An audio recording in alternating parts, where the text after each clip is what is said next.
Ui. Ui.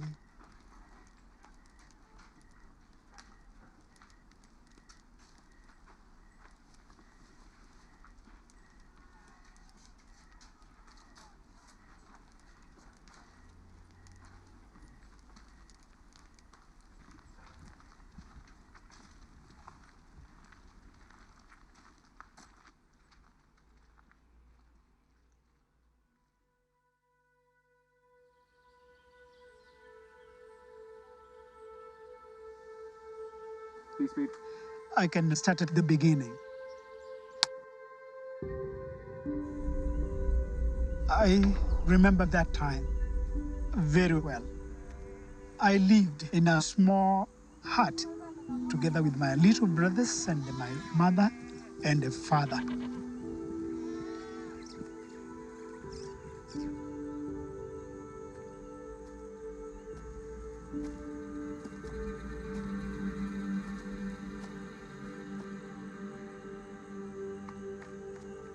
My father had no job, and he used to come home every day totally drunk.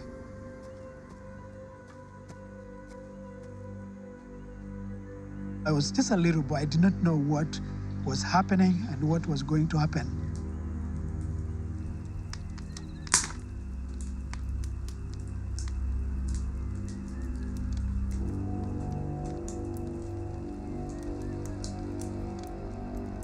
He was so cruel to my mother.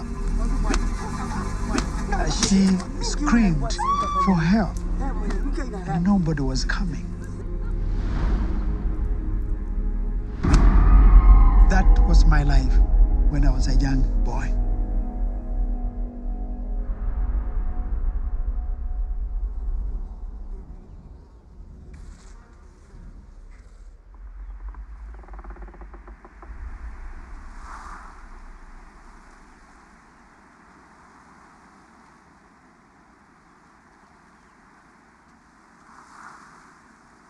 I woke up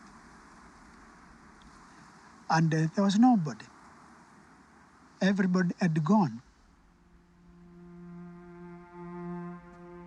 I looked everywhere, but I saw nothing. And I realized that I was completely alone, abandoned, a child without parent. You can't imagine it. Me, I was that child.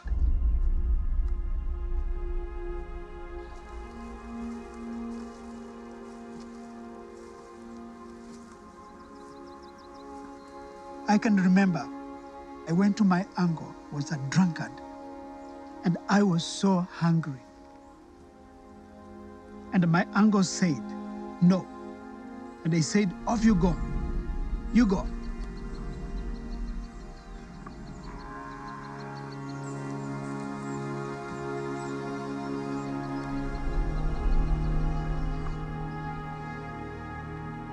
Then I started walking around the village, begging for food, pleading with people to help me.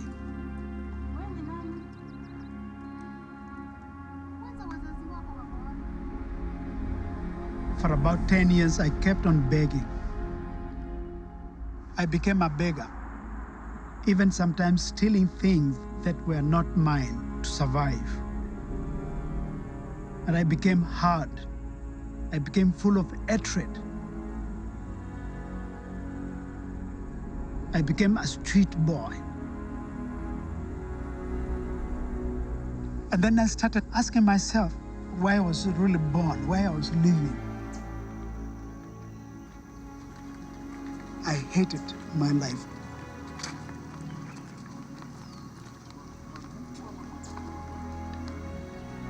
And I thought, I don't really deserve to live in this kind of life.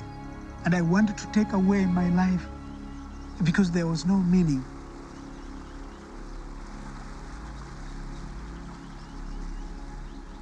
But a young man came, he saw me in a desperate situation. He invited me to prayer and a fellowship. And there was a preacher who was speaking about forgiveness of our sin. I thought, why should I trust this man? The preacher prayed. He said, work hard, and by faith, there is nothing impossible before God.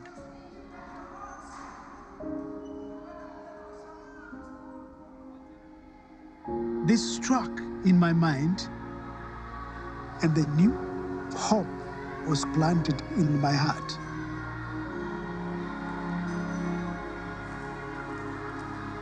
The next morning, I walked going to the city of Nairobi to get a new life. I had no money, not even a single cent in my pocket.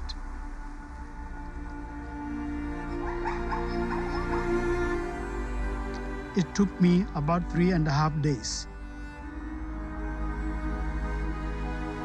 I never finished school, so I didn't know what kind of a job I would be able to work.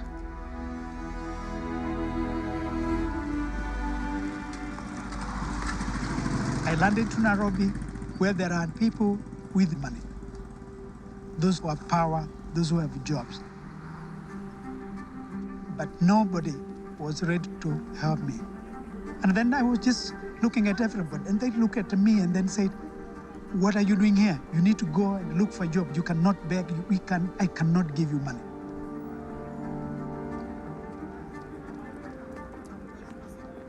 I looked in one area where there are rich people, where they have big houses, and there I was knocking everywhere. And I happened to find a gate somewhere in Nairobi. And again, here I am going to a place where I was not invited. But I'm knocking the door, and I knocked.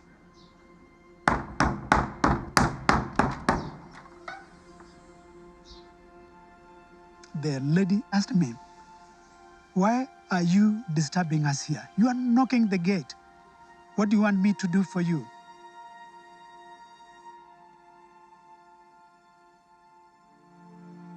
When she said, come in, I was so happy to hear that. It was really my day. The lady gave me some work to do every day, cleaning the floor of our house, washing dishes, cutting grass outside the field of 2 acres. There were no machines those days. And they also gave me some food because there was food that remained in the dishes, and that's what I had after I finished work. So life became good and better than ever before.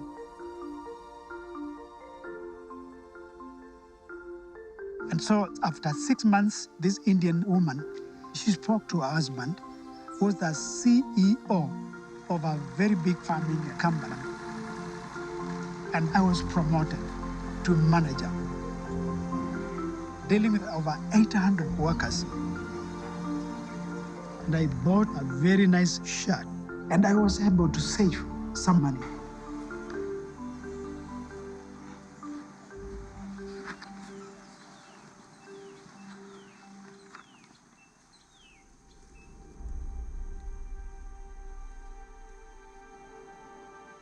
Then I saw a beautiful young lady, and then I was like, oh, well, something, touched my heart.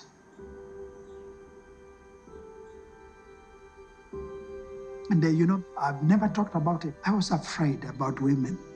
I had no confidence of myself being able to be loved. And now there's a smile. I have a courage to talk to this young lady. And that went so well.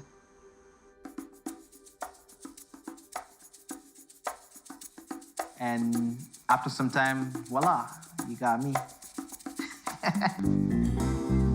I have 8 brothers and sisters. Our first one is called Miriam. Then we have Janie. You know, she's more of the tough one, you know. Then from Janie, we have Grace. Grace is a smart one. And from Grace, we have Dondo. Dondo is more of the mama's baby. From Dondo, we have Kaleli. Kaleli is, he's the big brother. Then we have Mweni. Mweni is the one who listens to everybody. She has a listening ear. Then we have my younger brother, Dixon. More of the politician, I would say. Then we have me, the geek. Actually, we are a full football team, I think. I was so happy. I have a family, I have a car, I had a dream. I want to do business, make money and make money. And I came to understand there is a great need of matatu, which is taxis.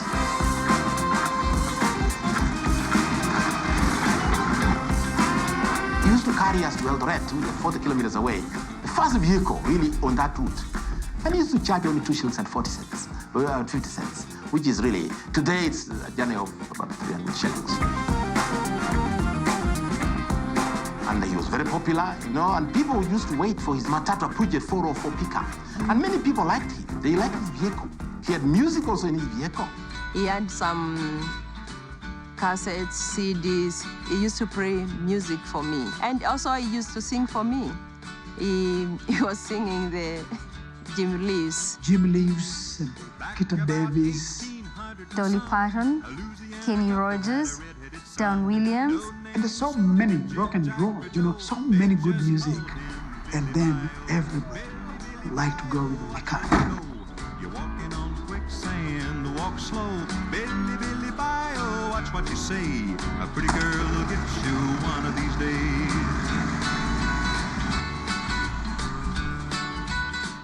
And then everybody, they knew me. Mullyways. Mullyways. Mullyways was my trademark. Mullyways. You know, he was so proud of it. The chief got mad, this nearly. And he would drive for endless days without sleeping, working hard so he could buy another matatu. And he bought another one and another one. After that, he had a fleet of buses that he was in charge of, and he did not need to drive them anymore. He had people driving for him, making money for him. In 1987, he formed Mullyways Agencies Limited. And then he moved to the next level of business. He was selling tires. He had a welding company. He had a car parts shop. From then, he opened his own insurance company. From the insurance company, he moved to real estate. Mullyways Real Estate. And out of this, the real estate, you remain with about 20%, 30%, and that you put it in your pocket. You really feel good.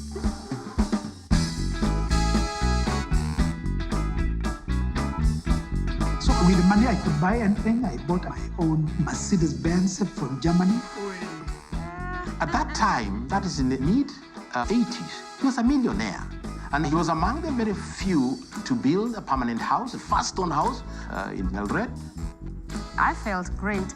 We had a big living room. I had my own bedroom, and it was awesome. I will be the coolest kid in the hood because we have a TV, right? We have a carpet in the house so we can play and it's not cold on the floor. And just simple things like that. Having servants in the house, having, drivers and so many cars. And Dad will change his car every other, like in a year, he would have like 3-4 cars. He will sell them, buy others. Always used to go for holidays to Mombasa, to Lake Bogoria, to Baringo. And sometimes we'll also go to Two Rivers Dam or the falls for picnics. For me, it was not the actual act of playing games, but the fact that we had time together. We had time just to laugh, to laugh at nothing, but the fact that life is good.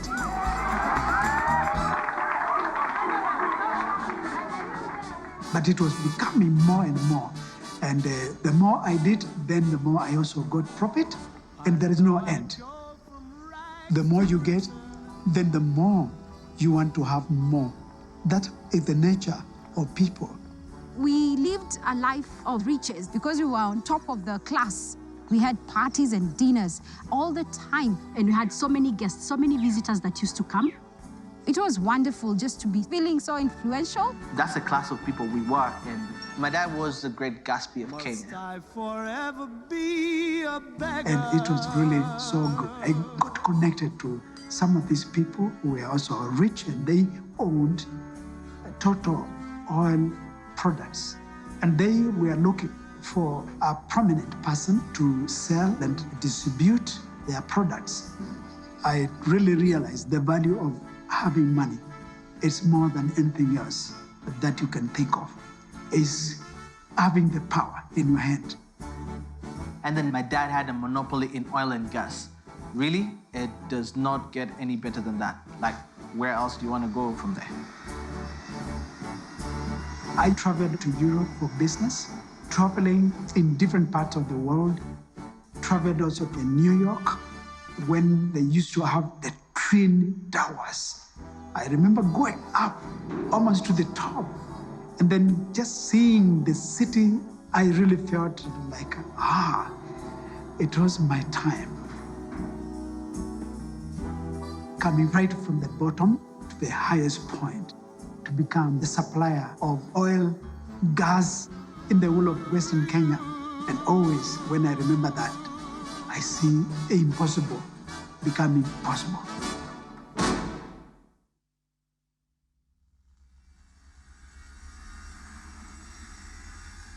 So things were really coming up so well.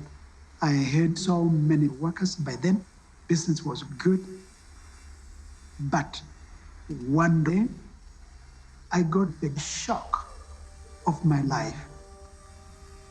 My dad wrote me a letter. And this letter, when I read it, said, "My son, it's a long time since I last saw you. And therefore, I would like you to come as my firstborn son. Come home. There are things of great importance that you need to come and address here." And so my mind was going round and round, not knowing what to do. I can remember very well when we were very young, our brother, elder brother, Charles, we left him.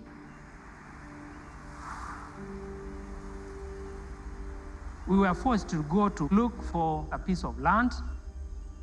We left him behind. Pazi o manda ideka. Kotwasi o kana.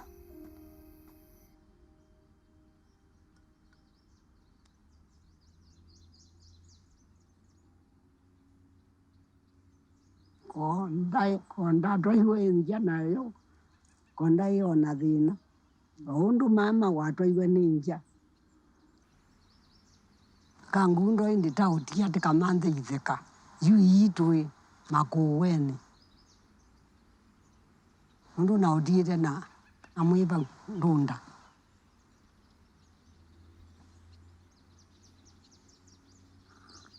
This was very hard for me. The letter that I got pleaded with me to come and intervene. I thought about it and I shared with my wife. Then I decided to go there. And I found my father was in so much trouble. He owed money to the village, but he could not pay anything. So the people in the village had a big meeting. My father was put down on the ground. Then I was asked by the chief, "What do you want us to do?" And then I said, "Do what you want." During that time, these people were furious and they were saying, "Beat him, punish him. He has done so bad to this woman." But the way my father was crying down there, that made me upset. Then I looked at the chief. I said, "Please," I said, "stop." I said, "I'm ready. I am ready to pay what they needed so that my father could be saved."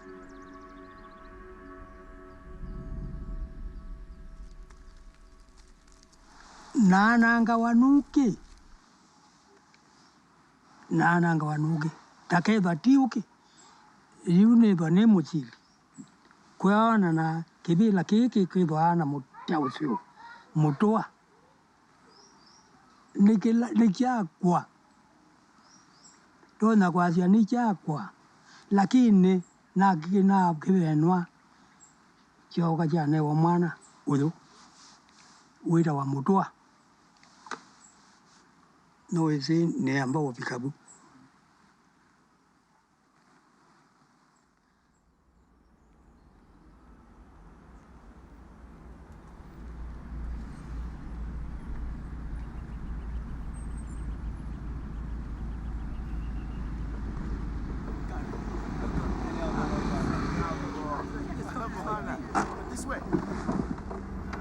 mzee, zile pesa mzee. Zile pesa mzee. Zile pesa tafadhali, zile pesa mzee. Zile pesa mzee. Kwa nini umefanya? This is how we used to survive on the street. In some instances, we'll help people to park their car. We'll guide them as they are parking, and in exchange, they have to give us money. Mimi sina pesa. Mimi sina pesa. Sasa mnanisumbua nyinyi. Nini mnataka? I can't count the number of times I've stabbed other boys and women when we want to steal from them and they are resisting. And this is a man who is rich by all standards. I can say he was a millionaire. And because I lived a life full of hatred and anger from my home in the slum, every time I used to hurt somebody, for me, it was like a revenge, and I used to feel good because people used to hurt me, and I had to do so to these people.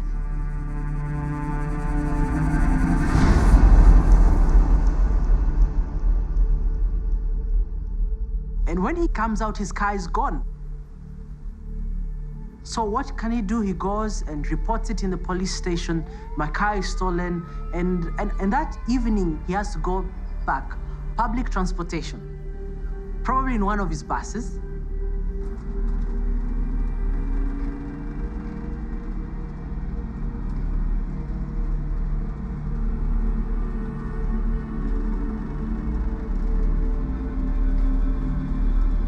Going by bus, all the thought was about the boys. Why didn't I give these young people money? I am not feeling well. I became sick. I saw faces of me inside them. I saw myself. I was really disturbed. But something was building in my heart. Sasa wakati huo ndio mambo yalizidi sana. Akajisikia ameumia sana moyoni. Siku moja alienda kazini, akaenda akafanya kazi, akashindwa. I was really tormented by these boys in the street. And I could not work anymore. And then I told my secretary, I told her that I was going home. I drove from my office and kept on driving and driving. I did not know where I was going. I found myself far away. And there, I stopped my car and then started crying in the car. I cried, questioning God, why have you done this to me? With all the wealth that I had, why is it that God wanted me to take me back again to the poverty? 4 hours in the car, I struggled with God.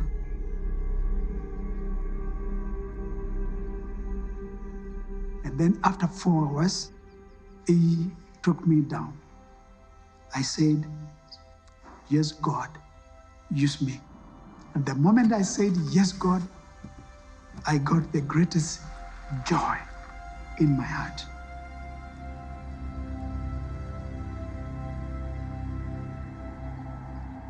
I remember him coming home, and then he comes in and he sits down, and I noticed something is different about him. Every evening, we had dinner together as a family. And the night that Dad told us, we were sitting as always. Dad asked us, how was your day? And everybody will say, one by one, will say how your day was in school. And then finally, Dad says, I have been thinking and praying about something for so long, and I'm wondering, so is it another holiday? This is exciting. The words that followed just completely shocked me. I will never, ever do business again. I told them, I will never, ever work for money.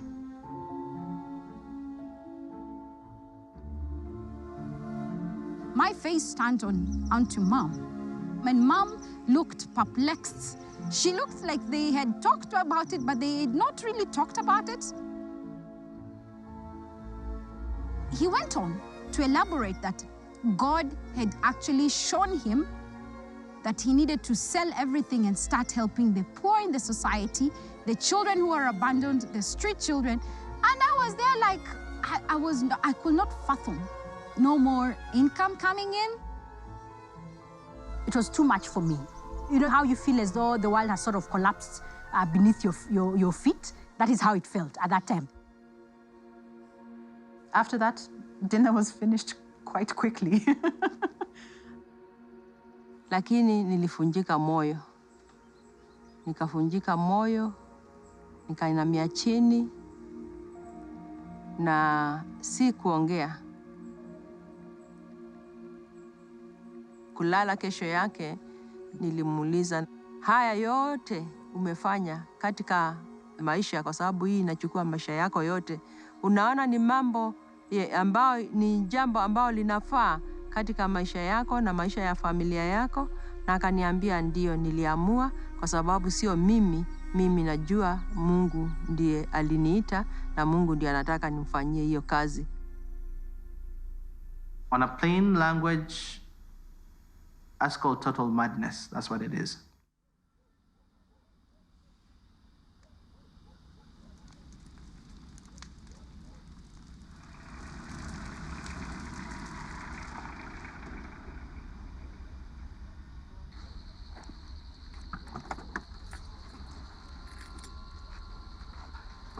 In the street, you're not sure whether you're gonna wake up the next morning.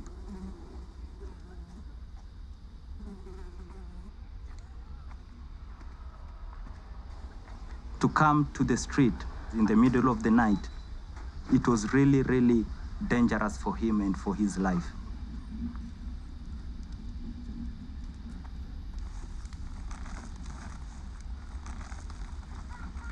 By then, we had already smoked marijuana, I had taken some heroin, and we were carrying knives, and we were sniffing gasoline. So any slight mistake, then that could have been the end of his life.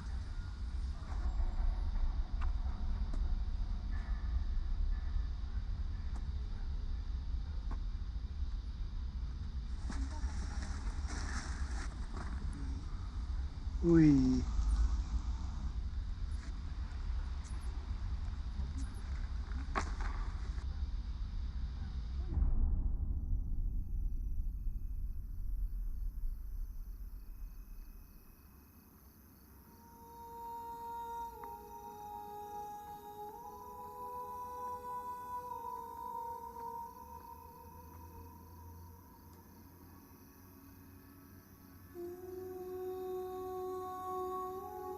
What my mom went through, I don't think any mom should go through that. You marry into a secure family whereby you know your kids will be provided for until your husband goes and decides to sell everything. You know, how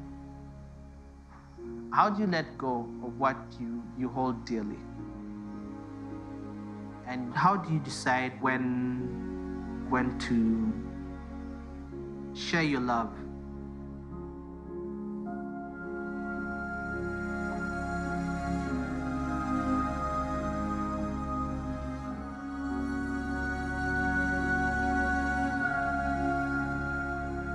That must have been hard for her to do that.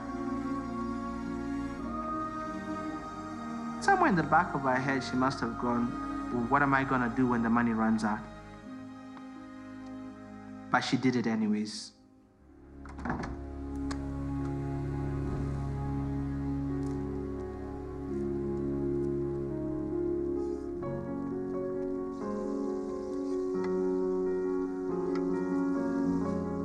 Mom had to cook for the children, and she was the nurse and taking care of everything that you can think of, everything.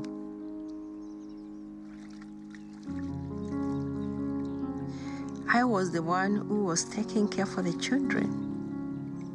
I would wash their clothes and cook for them, give them the medicine when they were sick. It is very hard work, but I didn't get tired because I loved the family.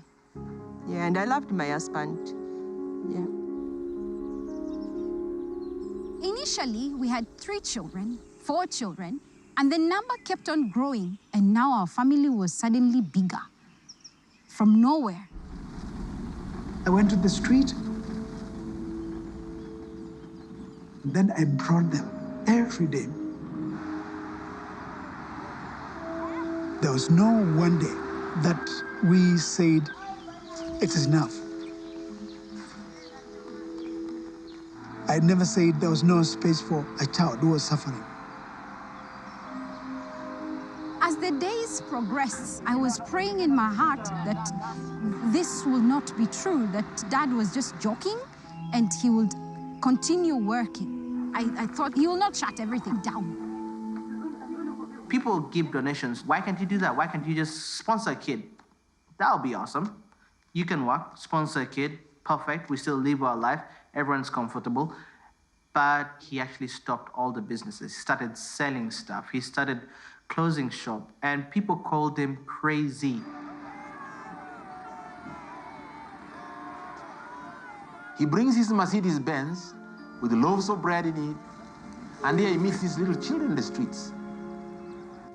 That was a real scene to see. People really started talking around town and saying there must be something wrong. Because we stand with him in the streets, less than 5 minutes, he's mobbed by those kids. And there are no businesses you could be doing them unless you're selling drugs. So people are very skeptical about him. Even others as close as me could not understand. Do you close a business in order to serve street kids? Can't you do that too? That seems a little bit strange.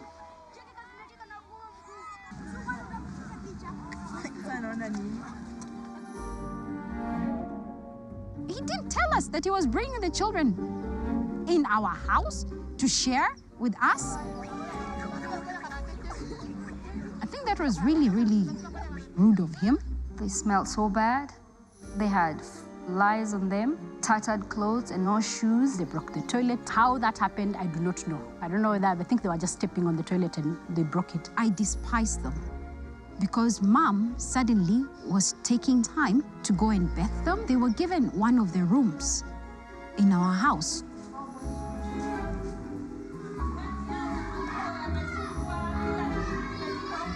There was no time for much after that in terms of the family, the nuclear family. There was no privacy anymore. I couldn't understand why, and I kept blaming those children again. And theirs was just to laugh and just have fun in our house.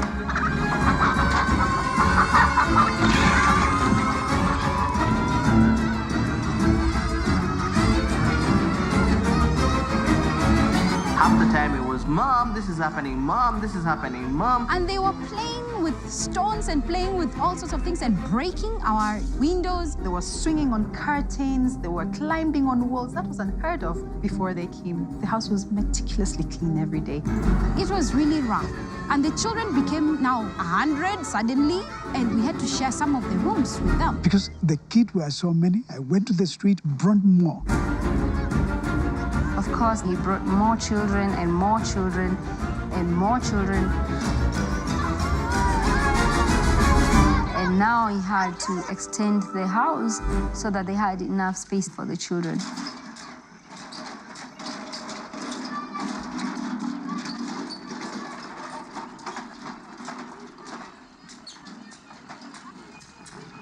The children in the evening after classes, they usually have double row of making concrete from the stones.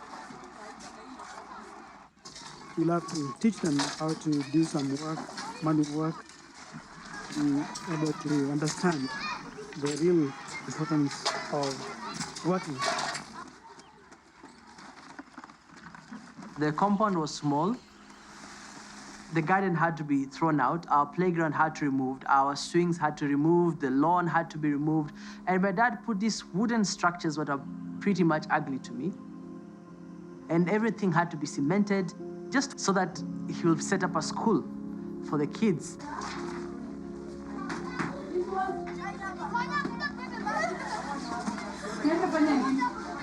And I remember I had a favorite dress. It was yellow in color.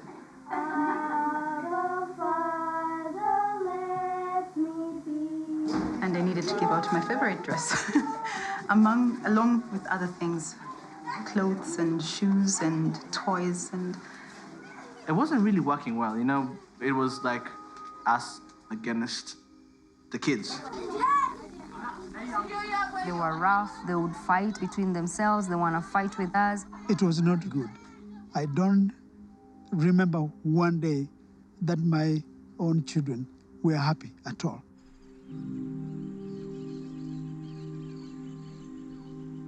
And it got to a point that we could not settle in very well with the kids, and we had to go to boarding school. They had no choice. I took 5 of them, my own biological children, to boarding school so that we could have enough time to care and to love these children. We had to do that, to sacrifice. Grade 1, grade 2, grade 3, I was in boarding school. I remember the whole time my dad came once for a board meeting. And my parents came to visit me with my siblings.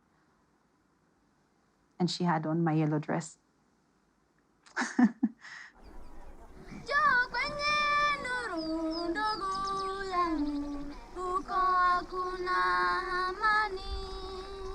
I felt like he had kicked us out. He had abandoned us so he could spend time with these other kids who did not even belong to him. I felt angry. I really felt angry because I was wondering, who are these children anyway? Why can't their parents give them the things that they're taking from me?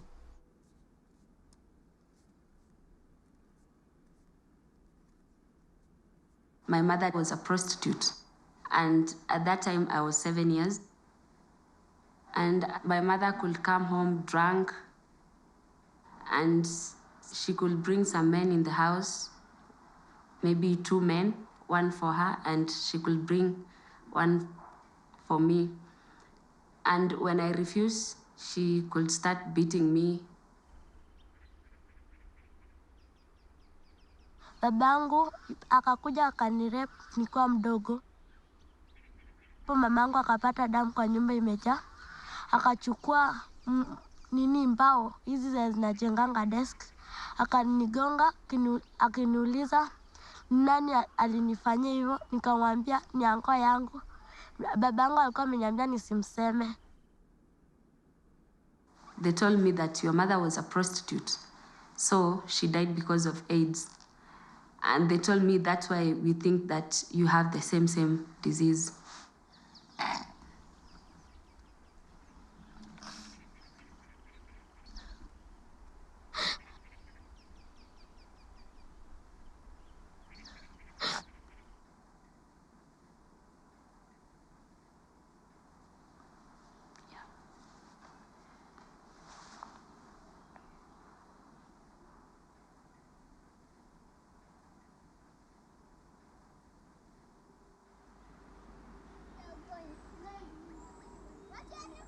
They brought me to Eldoret, where the other kids were.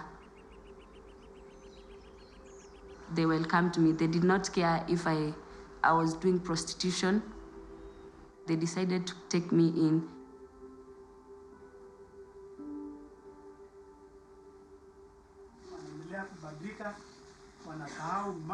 I was amazed to see all the kids. There were so many kids calling dad, their dad. So I was wondering which kind of the family is this. First time I met Charles, one of the first things that stood out was just his smile. He was just welcoming. And he would look at you straight in the eye and only say, "Hoi!" As a sign of peace. And you see that he's come to bring good. And then he took us to his home. He came and welcomed me. He smiled, big smile. It was so broad, it was so warm. And you see that he was a father looking down. And he said, "Welcome, this is your family now. These are all your brothers and sisters." It was a moment that I cannot explain. I've never lived in a nice house, given nice food. I've never met my biological dad, and here is a man saying that he was going to take care of us.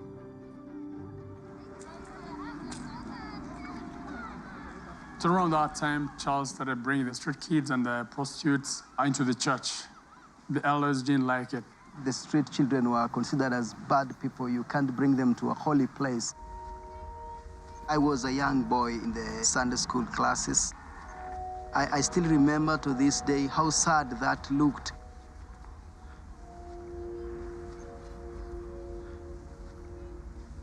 And one of the elders asked them to go out because those are bad people and we are good people.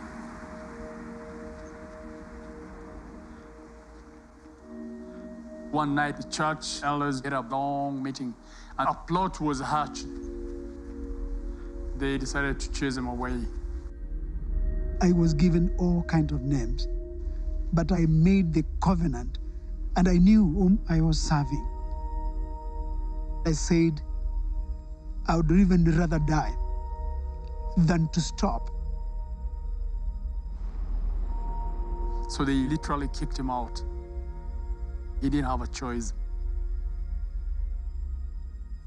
It was unimaginable that they would say you choose the children or choose to be in the church. Mom's friends were telling her that she needs to leave dad. She needs to divorce dad because how is this possible? They told her that dad must be crazy, that she should take him to hospital for a checkup. Nilikonda sana wakati ule kwa sababu ya mafikira. Nilikuwa nafikiria mbona watu hawa walikuwa marafiki zetu, hawatupendi. And they would ask her, how can she take this? Why can she leave this crazy man? And my mom, I'm sure as a woman, probably she thought about it. Okay. Well, you to take. You like it? To drink. You love it? But Mom stood by him and she supported him unconditionally. And not because she had to, but because she chose to. I think losing those friends brought us closer as a family because then we needed to rely on each other. We were each other's friends. We were all we had. When the road is cold up yonder and old saints go marching in, when the blood was getting tired, oh friend, I want you to begin. And life moved on, and the children became more, and the finances became minimal. It was going down in the bank, down and down every year, every year. Me and my younger brother had to come and study with the rest of the kids, and it didn't make much sense. My wife came one evening and said, "My dear, our stores are running out of food." And then I said, "Why are you asking me about where we are going to get food? Don't you remember that I said you ask God. Pray.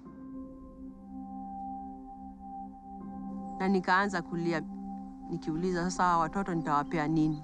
Nitawafanyia nini? Watoto wengi wamejaa hapa na sasa nitafanya nini? It was no point of return. I thought, what are we going to do now?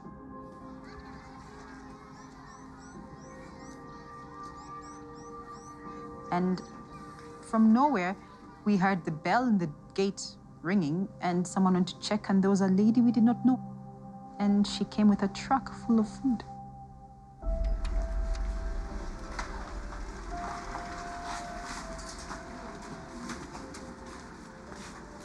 I was speechless. But this lady said, "Here, this is for you. A donation for the first time." Akatuletea chakula, akatuletea pesa, alikuwa na shilingi 5,000 kwa bahasha. Na hiyo chakula ikatubeba kwa muda mrefu sana.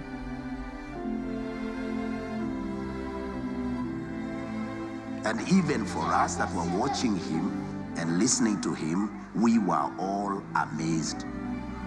But we watched, and with the passing of the day, these children became more and more responsive, more and more obedient, more like family. They respected him, each of them calling him dad, calling Mrs. Muli mom, and we saw a very significant change in their lives. And he began to train those kids to be responsible. For example, teaching metalwork and woodwork, tailoring, both adult and little children's clothes, then even gardening to bring up some vegetables right on the compound. That's why I think now I can say Muli children, not just home, but family. And in family, you teach everything. It got to a point where there was no more room for more kids in the compound. Everyone was brushing shoulders with each other. Sasa wakati ule tukafikiria, ni wapi tunaweza leta watoto, ama ni wapi tunaweza jengea watoto. Tukakumbuka tuko na mali yetu hapa Ndalani, tuje hapa wakati tunaseeka, nyumba ya retirement. And so kids got in a bus, and boom, the move started. Muli Children's Family. We started our journey. We drove all the way via Nairobi, Thika, and then to Ndalani. And this is moving from a very big house on Eldoret to a place that is made of earth and soil and iron sheet roofing, and there's nothing. There was no water, there was no electricity. We used to use kerosene lamps back then. Yes. But makeshift buildings were put in place, the children came in, and we started living there. At that time, in 1995, the place was very hot. It was 105, 110 at times in a year, and it was very difficult to walk the land. But we will say that this place will be full of fruits, it will be full of vegetables, and I would ask, what? It's so dry. He would tell us about these things, and sometimes we don't understand it, and sometimes we think he's crazy, because he was dreaming about us having a dormitory well built with stones, and at that time we were staying in a tin shed. And I felt really a lot of pressure. You have all these children that you want to eat, others are crying, and others, they need to be taken to hospital. In some of the cases, HIV. And they started complaining. They said, "No, Dad, we don't want to stay here. There are no people here. We are in the desert, you know," and they wanted to run away. So some children left Ndalani to go sniff glue in the streets. Cocaine, heroin, glue, alcohol, bang, name it. You know, the kid's the kid, forever in the world. And when we see the children going back to the street, we are not happy because we know we lose them and they are going back and maybe they are going to die there because in the street there's no love. There's no people who love them.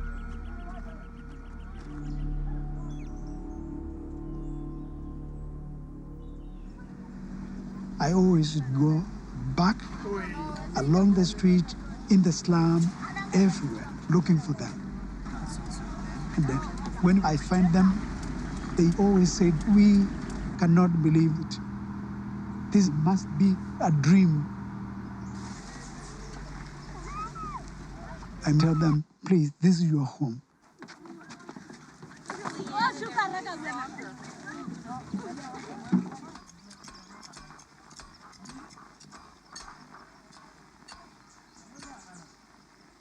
We built that place by hand, step by step, brick by brick.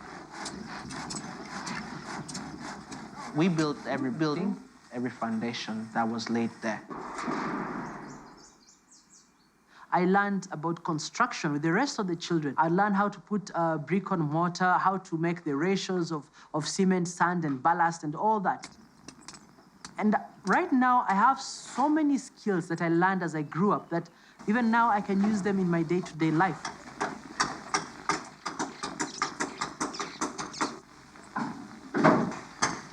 And we continue to do that, training the boys how to build, not only building houses, but bridge. The bridge back here, we have started over the last 2 weeks now. And in order to beat the time, we do not know exactly when the rain will come. We do not know. But even though it's quite unfortunate that the whole area is affected by the severe drought, we are taking this advantage of building such a bridge so that even when it rains, then it's just like Noah Ark. You build and people ask you, why are you building this one? But the reality is that one day the rain will come.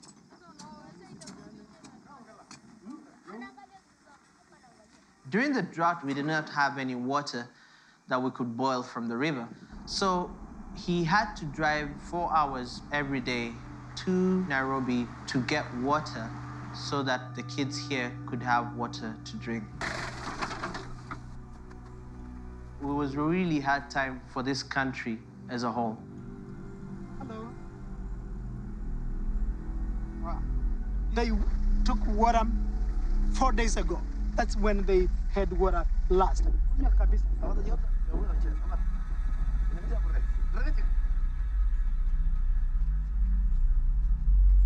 Those people were really dying by drinking bad water that they were trying to dig along the riverside when there was no water flowing, and they were dying. Tulikuwa tunachota maji ya mtoni, tunachemsha, watoto wanakunywa. Wakati tulikuwa hapa, watoto walianza kugonjeka, typhoid.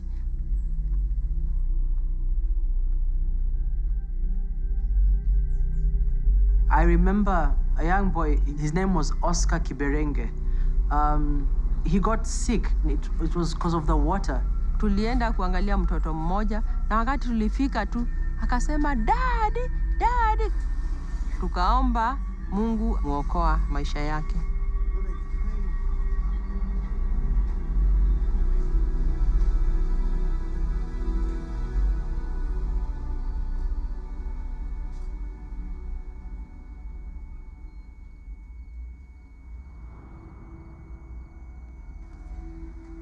He was very low during that time. He was trying to figure out, God, you cannot give me these kids here for them to die in my hands.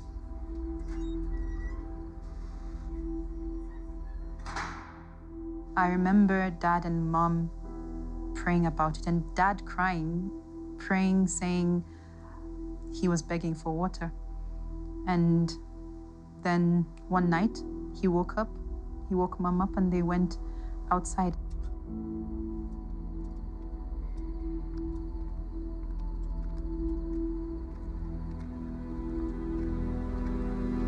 And they walked from the house where they were staying.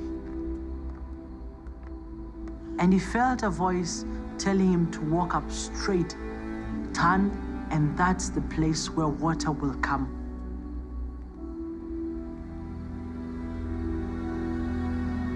They prayed and they felt that this is the place where they needed to dig. He believed there is water there. And they prayed, and the work started the next day.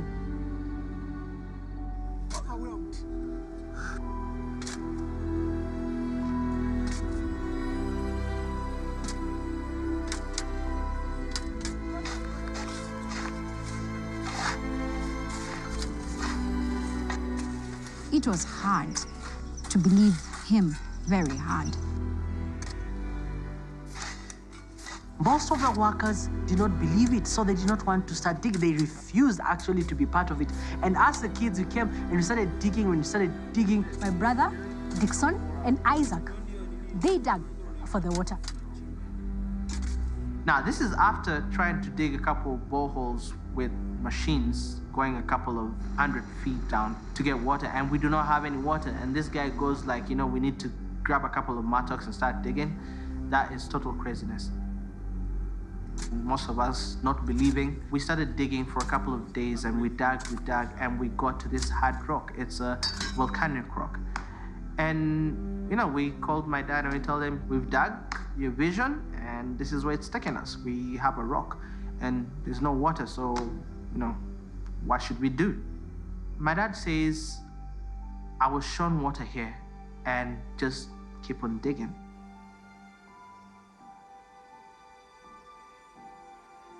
So during that time, it was the time for my younger brother's class to go and dig. So he got in there and he was digging.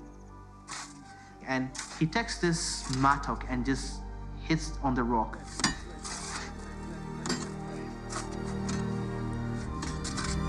And all of a sudden, water got out. I remember my brother yelling like, hey, Dad, Mom, you know, we got water. And my dad's like, what? And there was water that just came out, pouring from the ground. And there was a lot of commotion and everything, because it was unheard of.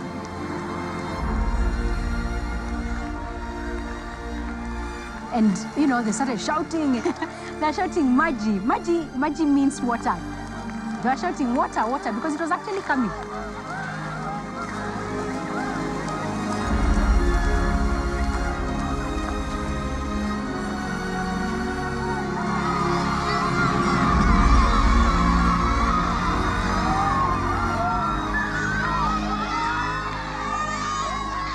When I finally got to understand that why he was doing it, I regained trust in my dad. And from then, I started supporting him. And after that, we had water in Delani, in an area where it is not known to have any well. There are no wells in this area. It's unheard of. But we do have water. And the children stopped getting as sick as they were getting sick. So that was a miracle.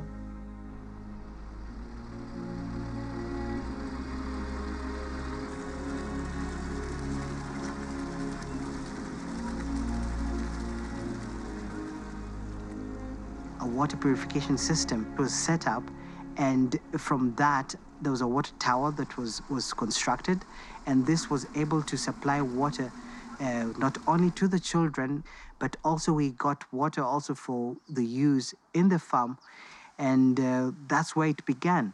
And over a period of time, the number of children grew all the way to more than a couple of hundreds to 1,000, and the need to feed the children was very high. And Dad was thinking on how to be self-sustaining, and that's where the farming part really took a different turn. The idea of us being able to be self-reliant was a very paramount aspect of how my father was viewing the entire project. You know, people in Africa, in Kenya, they owe, even the government, they depend on donation from the Western world.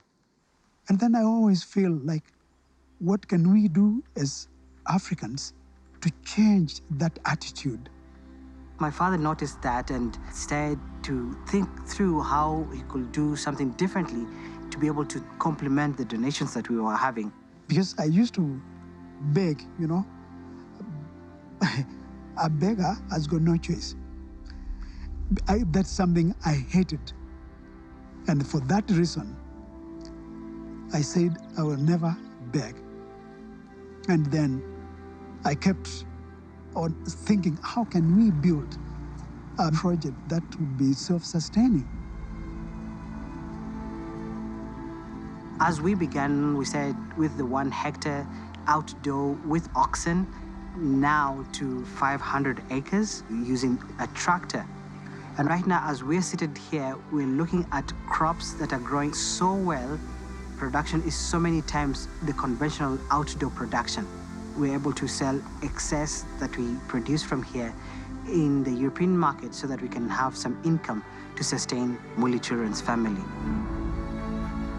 Then in 2003, we got to design a hydroponic system, which is a greenhouse covering about 600,000 square feet. So the water will collect as rainwater on top of the greenhouses, and it's conveyed through a piping system into reservoirs. That water will be used to carry out fish farming. This is a new venture. We are trying to put up some fishes here. On my right is 2,000, a small dam here.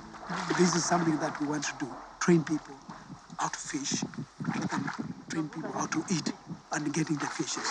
So that's what I mean.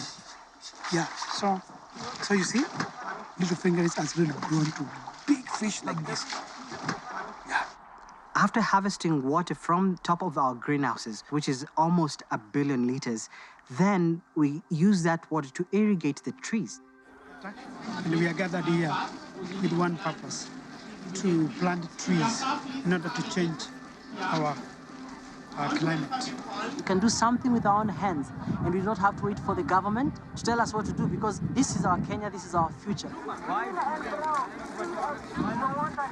To plant trees so that we can attract water to these places. You can see it's very dry. We hope to come here over and over again until we turn this Yata zone into a forest.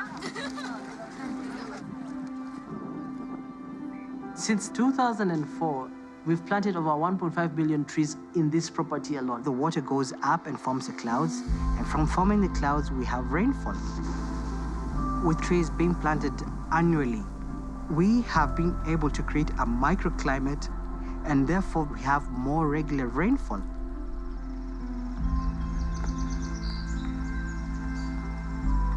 This is real.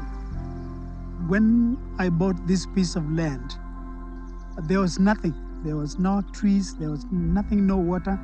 And through planting trees and through water conservation, I've seen that really working.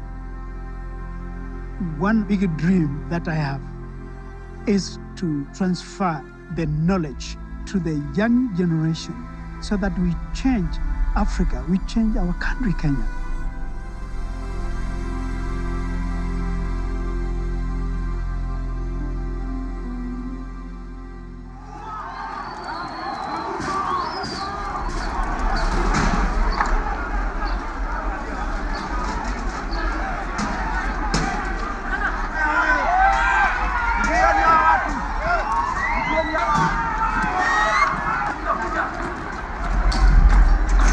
This is what's been unleashed in Kenya. Ethnic warfare at its most basic and most brutal. A man being murdered because he belongs to a different tribe.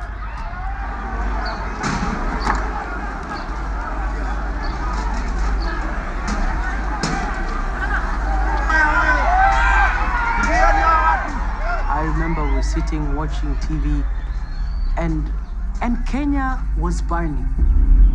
And we were sitting there, and I remember my dad called us, and he said, "We can't let this happen. We have to do something."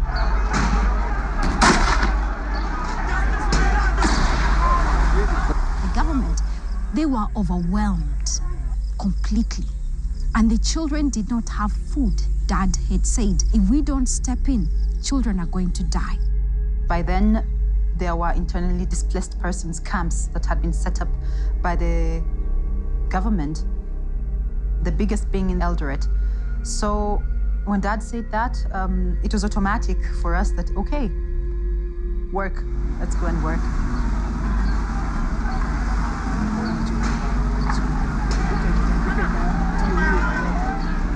I remember very well that day in the bus. Buses had been burnt on the side of the road. There were dead bodies everywhere. We were also scared. What if we get killed ourselves? The authorities there did not want Dad to actually come in because they felt that they had control. But Dad, he said, even if you refuse me to bring food, I'll still bring food. That is how we started.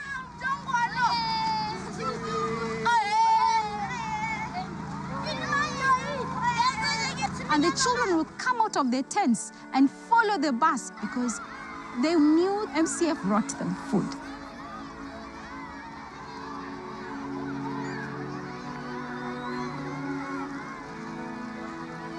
For a whole year, the year 2008, we gave out food to these children. Over 2,400 children every single day.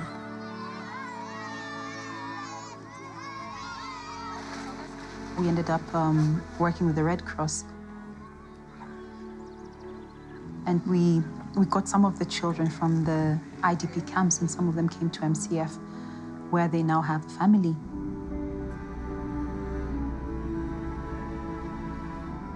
We are one family. We are one Kenya, regardless of their tribe that they come from. We take them. In Africa, we can only move forward only when we trust each other. Girls and boys, shall we clap for your own brothers, your own sisters? Shall we clap for them and welcome them?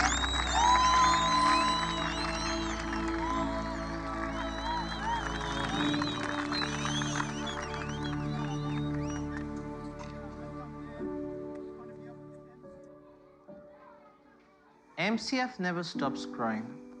Every time you have, disasters happening, we have post-election violence, parents end up dying, they leave kids, without any parents, we take them.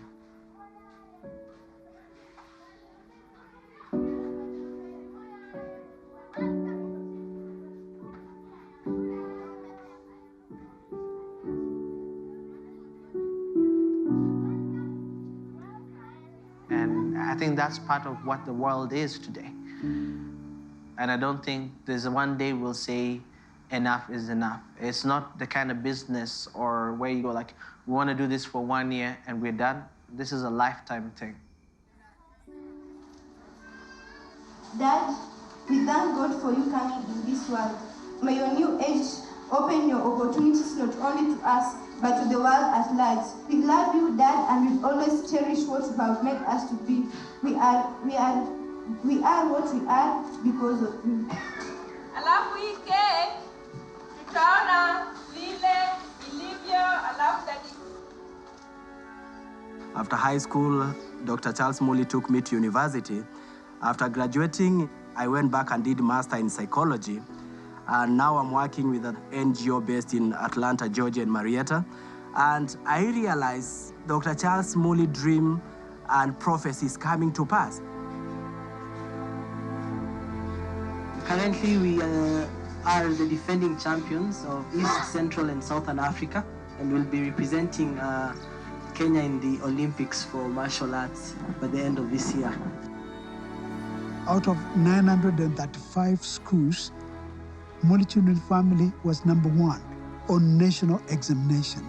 They're becoming doctors, they're becoming teachers, they're becoming managers, they're bankers. It's amazing. Not counting the 84 who are currently in the Kenyan universities and colleges. To Daddy Mule, I appreciate you so much. I'm now in Kabarak University, pursuing a bachelor degree in commerce. They have paid for my school fees. I'm so grateful for them because now I'm taking a Bachelor of Commerce, and I hope when I finish, I'll go back to my place and help my people and my community.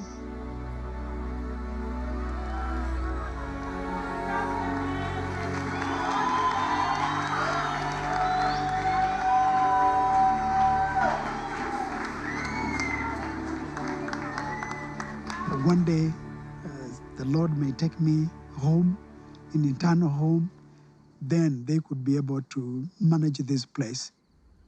But I don't have one particular person, not even my own son or my own daughters, because this is not my doing, this is not my property, this is not my work.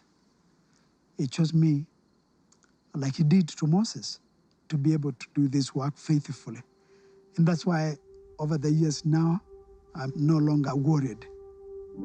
I cannot tell the world who are those people who would really take over when I am not alive.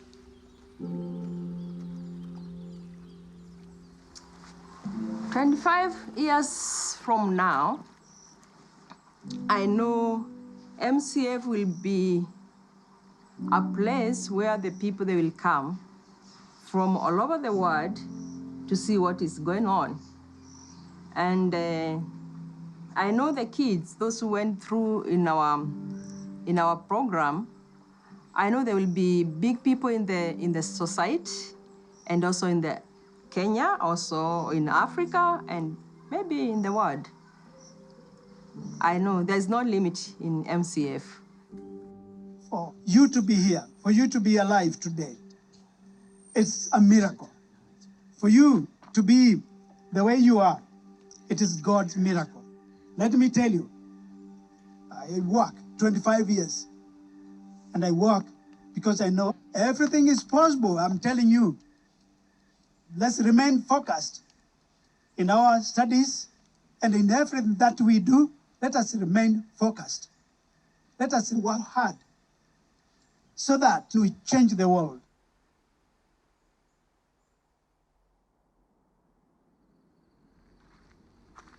At night, my dad ties his shoes up, puts on a coat, gets in a car, and he drives and drives, not somewhere specific, but looks until he sees an orphan sleeping alone in the street. And the first thing he says, "Oi, oi, oi."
yake siogo pitena. Najua baba yangu alipenda siku zangu zimekuwa uzima juu yake siogo pitena.